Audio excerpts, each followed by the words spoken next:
Hey guys, it's Fox here, and today it's time to do the second in-depth review of the 2024 United Football League season. Yes, we did an in-depth review a few weeks back, when of course the Showboats got hit with that miraculous comeback by the Brahmas, and this time, it's kind of a sequel to one we did a couple years ago. Why? Well, as the thumbnail suggests, it happened again.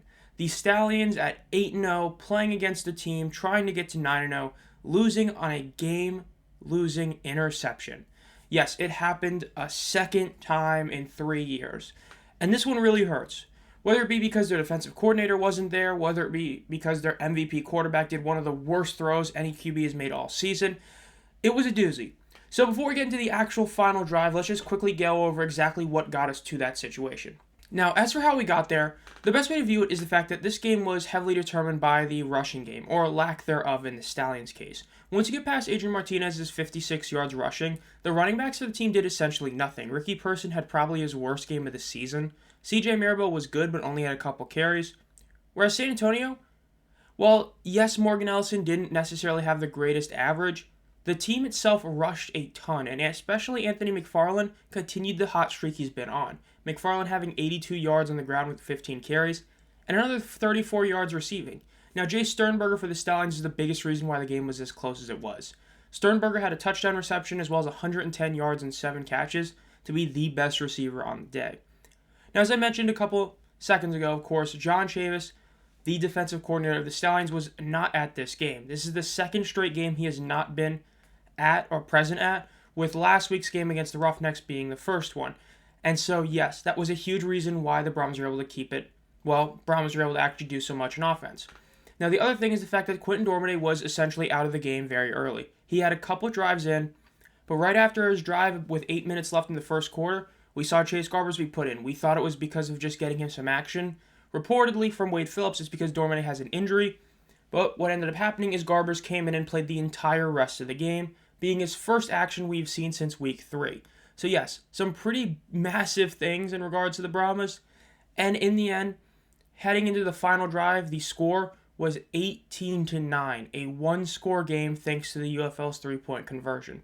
So let's see how it went down for the Stallions. Now, to start off is a punt with exactly 2 minutes left. The punt was a very, very good punt, and it's one of the biggest reasons why the Stallions had difficulty actually doing anything. Punting from his own end zone, he was able to get the punt all the way down to almost the 20. Brad Wing's punt was easily one of the best things in the entire day, and arguably is the play of the game, just because of how crazy it was.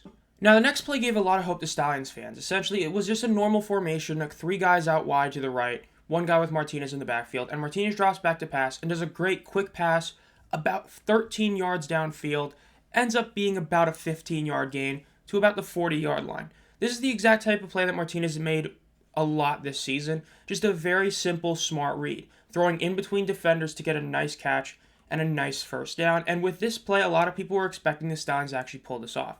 Especially when you remember that the UFL has the 4th and 12 conversion. Technically speaking, the Stallions didn't even need to get a 3-point conversion off. If they were to fail it and had enough time left, they could go for the 4th and 12 and go for a field goal. So going downfield quickly is a very big deal, especially when you have the clock stopping on first downs. Now, after an incomplete pass, the Stallions would be at 2nd and 10, again at the exact same spot. Still with a minute 32 left, so definitely more than enough time to actually do anything. Do some motion in the backfield, Martinez drops back once again, and evades a couple of sacks, and ends up getting a really nice rush for about a 16-yard gain. So right there, that was another massive play by Martinez on his legs, and it shows exactly why he can be such a dangerous quarterback when you combine his really solid passing with his insanely good ground game. Now, after that, the Stallions would be hit with a false start penalty and would throw another incompletion, forcing them to be in a 2nd and 15 with 59 seconds left on the clock. Martinez drops back with no one in the backfield and just has a very quick shot to the right side of the field for about a 7-8 yard gain. Nothing insane, but a very smart decision. Getting yards, going out of bounds, very smart idea. Now at 3rd and 8, Martinez once again by himself in the backfield with 3 guys out to his left and 2 out to his right. Gets the snap, drops back a couple of steps, and does a nice solid pass in the middle again to Jay Sternberger, the team MVP of the day. Sternberger ends up gaining a decent amount of yardage to overall gain about 15-ish yards. A very, very solid play from the team's best player on the day. And here we come to the penultimate moment of the game. After a first down play, which ended up being a 5-yard reception to Jay Sternberger, the Stallions would be hit with 2nd and 5 at the 22.5-yard line. With 33 seconds left, you have to score a touchdown as soon as possible. You want to save time just in case you need to go for the 4th and 12. So at this point, it's becoming very, very important to actually save time for the Stallions. But of course, they still need to get the first down. And well, it wasn't good.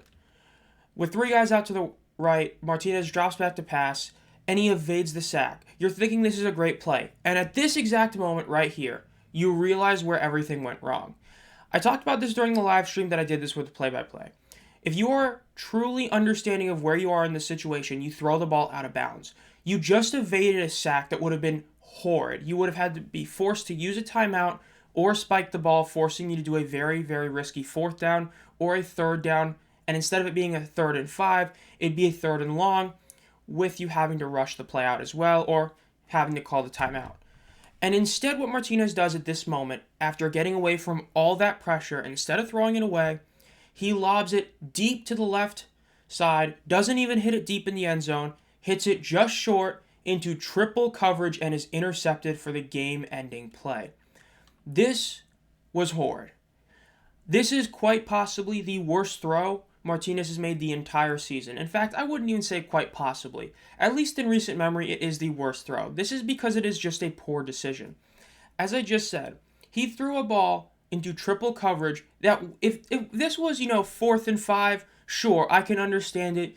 You have nothing else to do. This was 2nd and 5. You still had a timeout left. Yes, you don't want to use that timeout, but you still have a timeout left. And instead of doing a play to save the timeout, instead of doing a play to just throw it out of bounds and play safe, or even just try to run straight for a 1st down, you decide to take it all the way to the end zone. But even if it was caught, there's no guarantee it would have been a touchdown. He still probably would have ended up being stopped about 1.5 yards short, which granted still gives you, plenty of time to rush it in.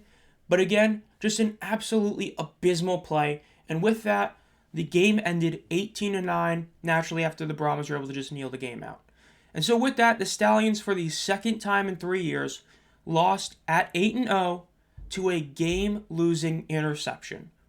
Very much a shade of the Micah Abernathy play a couple of years ago against the Gamblers was this one. The Stallions are now 0-2 when playing at 8-0, which is just insane.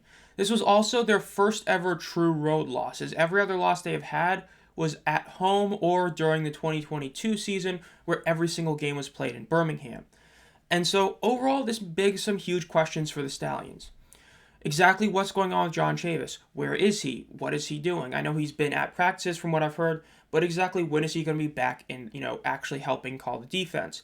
Yes, this Brahmas only scored 18 points, but as everyone agrees, Garber's looked really solid in his first game back in quite a while. If Chavis was there is no way he plays that well.